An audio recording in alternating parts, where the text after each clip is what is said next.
आप कहाँ से आई हैं और ये जो पोस्टर आपने हाथ में ले रखे हैं इनके बारे में बताइए, क्या मतलब है, क्या कहना चाहते हैं? मैं प्रियंका राणा हूँ, सोशल एक्टिविस्ट हूँ, गाजियाबाद से ही हूँ और किसान की बेटी हूँ। इसलिए आज किसानों के लिए और एक आम नागरिक के तौर पर आप देख सकते हैं कि किस तरह से महंगाई आसमान छू रही है। और यही वो नेता थे, आज अब महिला दिवस है और यही वो नेता थे जिन्होंने हमारे जो महिलाओं का 50% जो वोट बैंक है वो हथियाया था बड़े बड़े वादे करके।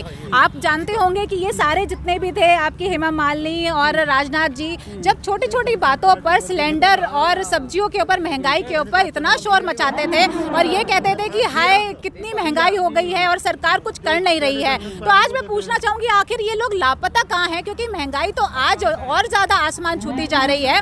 हम लोग अपना घर नहीं चला पा रहे हैं और जो किसान की हालत है, जिस तरह से काले बिल आए हैं वो उससे तो और महंगाई बढ़ती चली जाएगी। जिस तरह से आप पूंजीपतियों को फेवर में बात कर रहे थे, ऐसे ही रामदेव बाबा जी जो थे वो ये कहते थे कि स्वदेशी जो सामान है उसको आप लेंगे तो आपका जो है महंगाई कम हो जाएगी और बहुत आपको टैक्स में रिबेट मिलेगा, सरकार आपको 15 लाख काला धन वापस करवाएगी और जो टैक्सेस कम होंगे उसकी वजह से महंगाई भी कम होगी। और इनका पूरा का पूरा जो बिजनेस है वो एग्रीकल्चर, टेक्सटाइल और कॉटन इंडस्ट्रीज ऐसे चीज़ों से इनका बिजनेस चलता है। तो आज ये वो जो स्कीम पहले सुनाते थे, वो जो फॉर्मूले पहले बताते थे, आजकल वो सरकारों को नहीं बता रहे हैं। तो मैं इनको भी ढूंढ रही हूँ और इन सबको ढूंढ रही हूँ जो ये हम लोगों को नकली किसान बता करके और खुद असली किसान बन करके फोटो खिंचवाते थे हेलीकॉप्टर से लैंड करके और ये कहते थे कि हम लोग असली किसान हैं। आज मैं पूछना चाहूंगी आप लोग आ करके हम लोगों को ये समझाइए कि हमारे जो किसान भाई हैं उनकी आमदनी दुगनी कैसे होगी।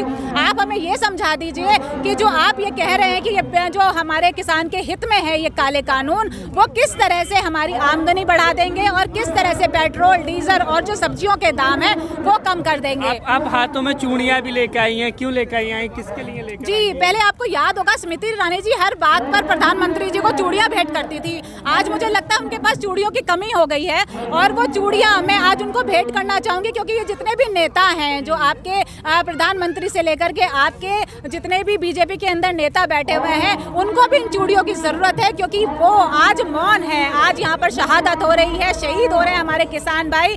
आज उनको कुछ याद नहीं आ रहा है, कुछ वो जो वादे किए थे वो याद नहीं आ रहे हैं, ना महंगाई याद आ रही है, ना वो पेट्रोल डीजल के दाम याद आ रहे हैं। तो वो जो ये चूड़ियां हैं वो कृपया करके अपने उन भाइयों को भेजे जो आज आप नहीं भेज रही हैं और जो पहले पूर्व प्रधानमंत्री को भेजती थी और बात बात पर आप महिलाओं के लिए बात करती थी। आज वो सारी महिलाएं, आज विधवाएं, जो हमारे किसान भाइयों की जो विधवाएं हैं, उनके जो बच्चे हैं जो फांसी पर लटक गए, जो आत्महत्या कर ली उन्होंने इसी महंगाई के कारण, इस खोखले सिस्टम के कारण, आज उनकी आवाज एक बार भी उनके लिए नहीं उठ रही है, ना एक बार भी उनके आंखों से आंसू गिरे हैं, ना ये चूड़ियां उनको याद आई हैं। तो ये आज ये चूड़ियां मैं स्मृति ईरानी को भेजना चाहूंगी, क्योंकि मुझे लगता है कि अब उनके पास चूड़ियों की कमी हो गई है, क्योंकि सारी चूड़ियां सिर्फ पुरानी सरकारों के लिए थी, आज की सरकारों के लिए उनके पास कुछ नहीं है। मोदी जी के लिए तो नहीं लाई हैं आप भी, जैसे स्मृति ईरानी लेके आती थी?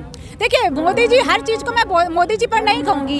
एक बात समझ लीजिए, ये जो मोदी जी के आसपास लोग बैठे हुए हैं ना, जो उनको वो सिर्फ पढ़ते हैं। आपने देखा होगा वो भाषण जो है, ये जो बिल है वो सिर्फ पढ़ते हैं। अगर उन्होंने सही जानकारी होती उनको, तो उनको पता होता कि इतनी कमियां हैं इस बिल के अंदर, लेकिन उनको नहीं पता थी। तो इससे साफ पता चलता है कि वो जो उनके आसपास के लोग जो उनकी सिर्फ चमचागिरी करते हैं, जो उनको सिर्फ गलत ज्ञान देते हैं, उनकी वजह से उनको। आपको लग रहा है भ्रमित किया जा रहा है मोदी जी को? बिल्कुल भ्रमित किया जा रहा है कि किसानों को भ्रमित कर रही है विपक्ष, कांग्रेस वगैरह। देखिए आप अब ना ये एजेंडा जो है विफल हो चुका है। अब ना भ्रम आपको निकालना पड़ेगा अपने दिमाग से। आपको ये स्टैंड क्लियर करना पड़ेगा कि भ्रमित कौन है, खालिस्तानी कौन है, पाकिस्तानी कौन और असली किसान कौन है। अगर खालिस्तानी है तो फिर आप वार्ता किससे कर रहे हैं, और अगर वार्ता कर रहे हैं तो फिर आप खालिस्तानी पाकिस्तानी कौन है, कौन से बॉर्डर पे बैठे हैं? कहीं वो लोग तो नहीं है जो अभी रिसेंटली एसोसिएशन बना करके और फोटो और ट्वीट कर रहे हैं जो आपके कृषि मंत्री के साथ, और ये कह रहे हैं कि हम लोग असली किसान हैं। तो उन लोगों को भी सामने लेकर आइए, उनसे भी मिलना चाहते हैं कि आखिर वो असली किसान कौन है, जिनको ये फॉर्मूला समझ में आ गया है कि आज हमारे किसान भाइयों की जो आमदनी है वो दुगनी होने वाली है। तो मैं आज सभी लोगों को आज चैलेंज करती हूँ कि आज आप लोग यहाँ पर गाजीपुर बॉर्डर में या कभी भी कोई भी एक डेट बता दीजिए, यहाँ पर आकर के आप लोग हमसे मिलिए और हमें वो फॉर्मूला बताइए जिससे हमारी आमदनी दुगनी हो जाती है। और भी आपसे बात करूंगा। मैडम आप कहाँ से आई हैं, अपने बारे में? मैं गाजियाबाद से ही आई हूँ और मेरा नाम मीनाक्षी चौधरी है।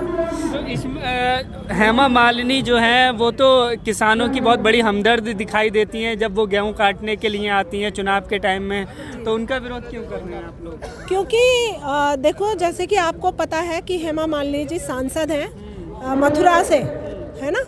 तो मथुरा से सांसद हैं और जब इन इलेक्शन का टाइम आया था तो इन्होंने हेलीकॉप्टर से उतर के और 4 बाल पकड़ के और गेहूं काटा था, गेहूं की बाल पकड़ के 4 और दराती चलाई थी। और जो है उस समय अपने आप को ये बहुत बड़ी किसानों की वो दिखा रही थी कि हमदर्द हूँ मैं किसानों की और मैं ही आप लोगों का भला कर सकती हूँ। लेकिन आज बड़ा ताज्जुब होता है जब उन्होंने ये मतलब सवाल खड़ा किया किसानों के ऊपर कि किसानों को पता ही नहीं है उन्हें क्या मिल रहा है। वो विरोध कर रहे हैं, किस लिए कर रहे हैं यही पता नहीं उनको, यही नहीं पता है ना कि किसानों को यही नहीं पता कि वो विरोध क्यों कर रहे हैं। अगर हेमा मालिनी जी को ये बात पता है तो हेमा मालिनी जी, हम खुले मंच से उनका स्वागत करते हैं। हेमा मालिनी जी यहाँ आए और हमें क्या फायदा है इस बिल का वो समझाएं, है ना। अन्यथा अगर वो भाई वो ये तो है नहीं कि वो जो है किसान फैमिली से बिलोंग करती हैं, कुछ ऐसा तो है नहीं। वो एक्टिंग करती हैं, अपनी एक्टिंग पे ध्यान दें। गलत उन्होंने एक्टिंग करते करते वो गलत रास्ता उन्होंने अख्तियार कर लिया है कि वो नेतागिरी में भी आ गई हैं। रामदेव का विरोध क्यों कर रहे हैं? वो तो बिजनेसमैन आदमी है, उन्हें क्या मतलब इससे? रामदेव तो इस सरकार को लाने में सबसे बड़ा हाथ रामदेव का है। और वो पहले बाबा रामदेव थे, आज वो लाला रामदेव बन चुके हैं, है ना। तो बाबा रामदेव नहीं हो गए वो, आज वो योगा सिखाते सिखाते पता नहीं क्या क्या क्या क्या उन्होंने क्या दवाइयाँ भी निकाल दी, सब की भी दवाई बना ली, कोरोना की दवाई निकाल दी। लेकिन अपने आप विदेश जाते हैं या एम्स में जाते हैं सीधा अपना वो करने के लिए, दवाइयाँ करने के लिए। पब्लिक के लिए है ये सारी चीज़ें। पब्लिक को बेवकूफ़ समझना बंद करें, बहुत बेवकूफ़ बना लिया। स्वदेशी अपनाई है, वो तो देश की चीज़ों को इस 6 साल में इन लोगों ने, चंद लोगों ने भ्रमित करके जनता को आज कहां से कहां पहुंचा दिया। आज हमारी जीएसटी जो है, हमारी जो जीडीपी जो है वो कहां पहुंच गई है। पहले इन्होंने नोटबंदी लाए, फिर ये जीएसटी लाए, कोरोना काल में अब ये नए कानून ले आए। कितने कितने कानून इन्होंने ऐसे मतलब मनमर्जी चलाई है, मनमर्जी। सत्ता इनके हाथ में आ गई है और इन्होंने सत्ता का इतना दुरुपयोग किया है कि आज तक किसी सरकार ने नहीं किया। कहते हैं अगर हम विकास नहीं करते तो हर चुनाव थोड़ी ना जीत रहे होते, हर चुनाव में भैया विकास इनका ना ईवीएम में हुआ है। इनका हाँ, ईवीएम से जीत रही है सरकार, ईवीएम से सरकार जीत रही है और ईवीएम का विकास हुआ है। बाकी और किसी चीज में हमें तो विकास दिखाई देता नहीं। अगर जो है ये जनता को भ्रमित करने के लिए ये बताना चाहते हैं ना कि हमने इतनी रोड बना दी, हमने ये कर दिया, कुछ नहीं। ये कंपनियों के ठेके हैं। 100 साल तक कंपनियां जो हैं इनका रोड पे चलने वाले लोगों से, आम जनता से इनका किराया वसूलेंगी। ये अनपढ़ों को बताएं, पढ़े लिखों को ये बातें ना बताएं। कहा जा रहा है 26 जनवरी को भी महिलाएं जो परेड होने वाली है उसमें शामिल होंगी। हाँ, सबसे आगे होंगी। अच्छा, सबसे आगे होंगी महिलाएं। ये जान लीजिए आज दोबारा से युग पलट चुका है। आज किसान अगर यहाँ पर है ना धरने में और 55 दिन से डटा हुआ है तो युग परिवर्तन है। और अब जो है इनको ये समझ लेना चाहिए कि अब दोबारा से जो है भगत सिंह पैदा होने शुरू हो गए हैं और अपनी धरती को कैसे बचाना है ये सब जानते हैं। आज़ादी की लड़ाई बन गई। बिल्कुल, दूसरी आज़ादी की लड़ाई। इतना बड़ा आंदोलन आज़ादी के बाद आज ये दूसरा आंदोलन है। अभी तक हम इतने बड़े हो गए, 45 साल की मेरी उम्र है, मैंने ऐसा कोई आंदोलन कहती है थोड़े से किसान। देखो सरकार ये जो चल रहा है ना, ये गोदी मीडिया जो है सिर्फ यही चला रही है कि थोड़े से किसान बैठे हो। आप लोग यहाँ इतने किसानों के बीच में आ रहे हैं, आप लोगों को लगता है ये थोड़े किसान है?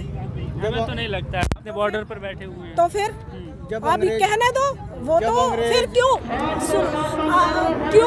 क्यों आज जो है सरकार जो है, सरकार ने, हमने तो नहीं मांगा, किसानों ने तो नहीं मांगा था कि हमें सुप्रीम कोर्ट भेज दो, हमारा अदालत में जो मुकदमा चला दो। सरकार ने तो भेजा ना अपने नुमाइंदों को, किसान तो नहीं गया, किसान ने तो कुछ नहीं मांगा।